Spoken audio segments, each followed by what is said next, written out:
Olá, povo católico. Vou falar aqui de um artigo publicado aqui no blog Roma de Sempre em 2013, do sacerdote que infelizmente faleceu em 2023, Pedro Treviano Echevarria, mostrando a contradição e a falsidade da ideia de que o laicismo ele é neutro, como é nos ensinado pelos doutrinadores de massa, pelas pessoas que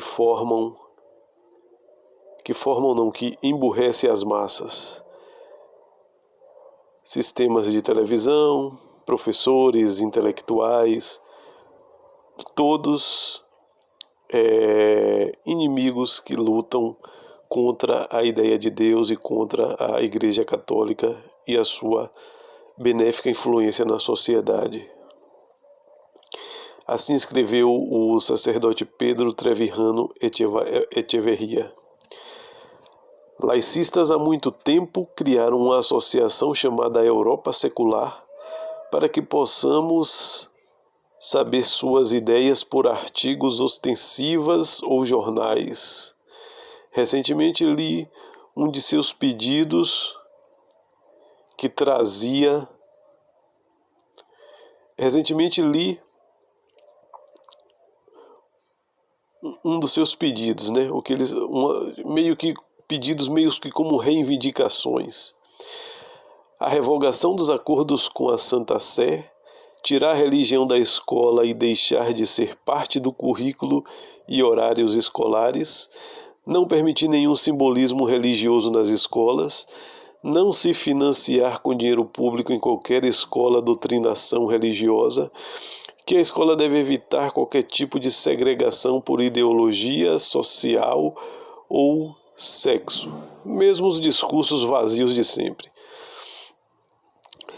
O artigo 27 da nossa Constituição, que ele está falando aqui, se referindo à Constituição Espanhola, e o artigo 26 da Declaração dos Direitos Humanos da ONU, parágrafo 3, afirma a garantia de autoridades públicas, o direito dos pais para ajudar seus filhos a receber instrução moral e religiosa de acordo com suas próprias convicções.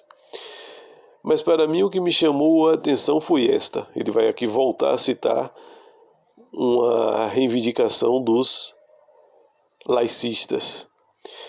A Europa é uma associação secular, assumindo como condição prévia de qualquer sistema democrático real, que defende o pluralismo ideológico e, como regra igualmente fundamental do Estado laico de direito e do estabelecimento de um quadro legal correto e eficaz que garante e protege contra qualquer interferência envolvendo benefícios, instituições religiosas ou privilégios.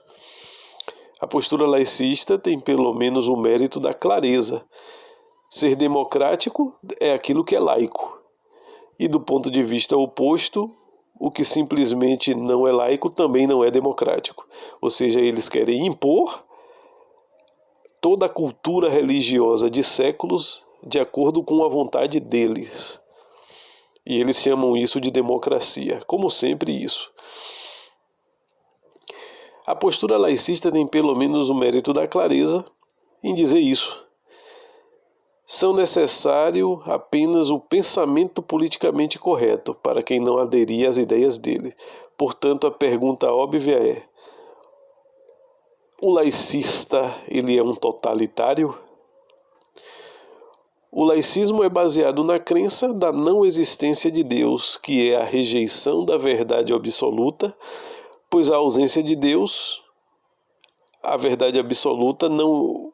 Pois como a ausência de Deus, né, é o entendimento de ou a verdade não absoluta não existe ou é inatingível. Aí ele faz aqui, o padre Pedro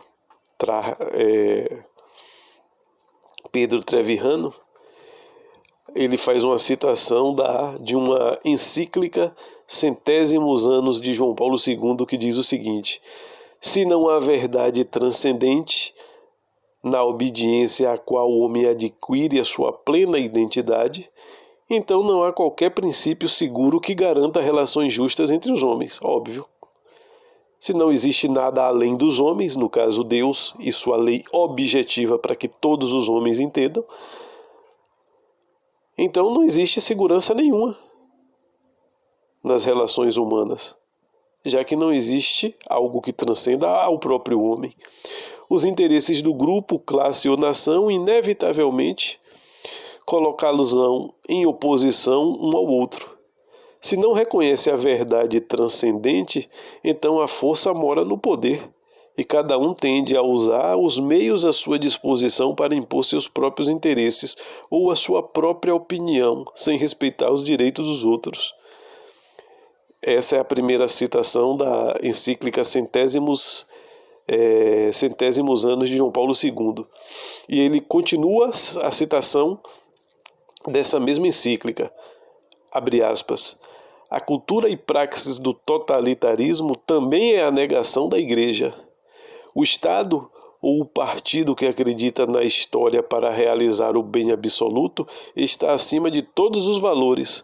Não pode tolerar a afirmação de um critério objetivo do bem e do mal acima da vontade dos governantes e que, sob certas circunstâncias, pode ser usada para julgar suas ações.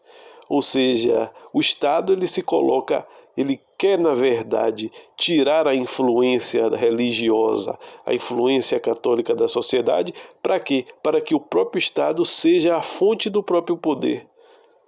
Mas o Estado é uma instituição abstrata. Na verdade, quem comanda o Estado são os governantes.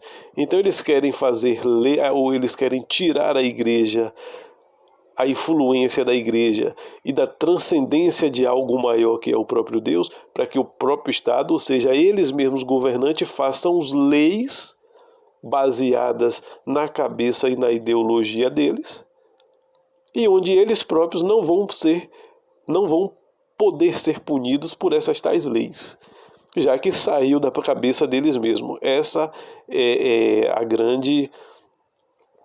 é a verdade que está por trás de tudo isso, né? E quando você acredita em uma lei fora do próprio Estado, né, a lei de um ser transcendente que é Deus, então os próprios governantes podem ser julgados por leis de origem transcendente. E é isso que eles não querem também. Isso explica o porquê o totalitarismo procura destruir a Igreja ou pelo menos tê-la como uma instituição submissa, fazendo-a instrumento do próprio aparelho ideológico. O Estado totalitário também tende a absorver em si próprio a nação, a sociedade, a família, as comunidades religiosas e as próprias pessoas. Fecha aspas. Citação da encíclica Centésimos Anos. Este número nos permite compreender mais facilmente o descaramento de partidos e sindicatos que vivem a grande maioria graças aos impostos de todos os cidadãos e querem cortar qualquer subsídios para a Igreja Católica, quando na verdade são os números da Igreja Católica, entre aspas, odiada, que salva ao Estado muitos bilhões de euros. Mas quando você é levado pelo fanatismo sectarismo, a cabeça não serve para pensar nem para usar a razão. Depois disso vemos que essa imposição não é nada democrática, é tipicamente totalitária. Os defensores do laicismo simplesmente querem impor isso de cima para baixo e chamam isso de democracia, né? Em momento nenhum eles querem saber a opinião popular, o posicionamento da sociedade, como sempre. Então esse vídeo é um vídeo curto, de um pensamento curto, porém de significado bastante profundo, né? Se você gostou, quem gostou dessa reflexão, quem ouviu, meditou e entendeu essa reflexão, compartilhar aí o nosso vídeo para que mais pessoas tenham acesso a boa informação.